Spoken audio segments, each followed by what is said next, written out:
job creation in history.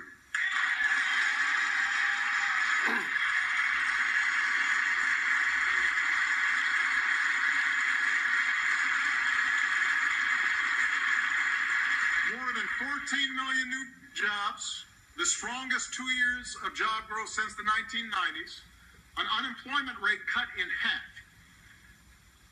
Our auto industry just had its best year ever.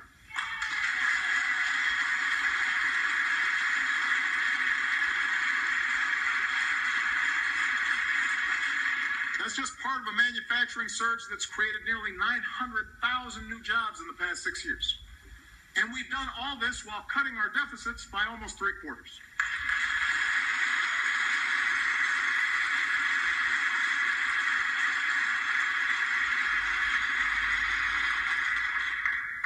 Anyone claiming that America's economy is in decline is peddling fiction. President Obama.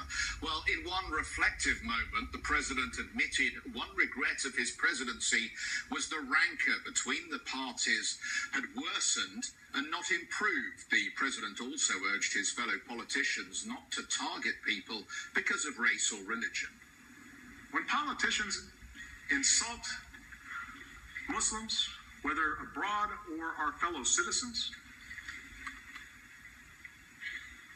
when a mosque is vandalized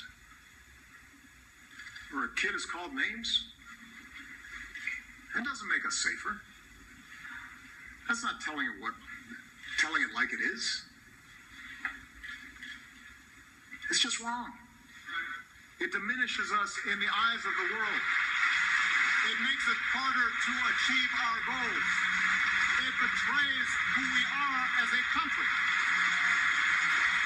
Well, let's get to you some analysis on this. Peter Trubowitz joins us, Professor of International Relations and Director of the United States Centre at the LSE here in London. Peter, good morning to you.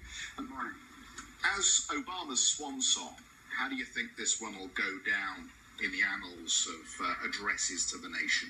I think it was a strong speech. I mean, I think he accomplished what he needed to do, which was in his last year to kind of sketch out his accomplishments, identify his accomplishments, and sketch out a vision for the future, but also to use the speech as a moment to frame the presidential debate for 2016. There were a couple of things that I thought were missing, though. We had those very strong words about gun control, less than a week or so ago. And really, I think gun only was mentioned once. Right. So as far as the domestic agenda was concerned, that issue just seemed to be missing for me. And the other one really was, what is the plan to deal with ISIS? There was a lot of talk about, things that we might do, but I didn't really feel that he put down a blueprint. Yeah, I think it's fair. That's a fair criticism in that the speech was short on specifics, especially a legislative agenda. But he made it very clear at the outset that he thought the chances of getting stuff through Congress were limited, that there were a few things that they could agree on, potentially, and get bipartisan agreement, like criminal justice reform. But I think that partly, I think that reflects also the fact that Obama plans to move unilaterally on things like gun control.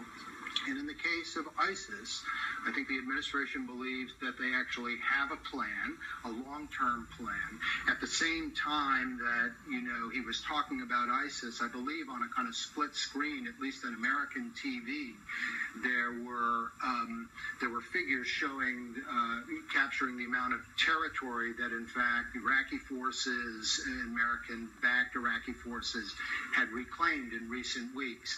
So I think the idea is that his plan or his view is he's got a long-term plan. The problem is that Republicans have really challenged that. I saw that Jeb Bush, granted not very high in the polls right now, tweeted immediately that the U.S. is insecure and there is no plan for ISIS. When Obama first took the Oval Office, he had these grand hopes of closing the aisle, narrowing the gap between both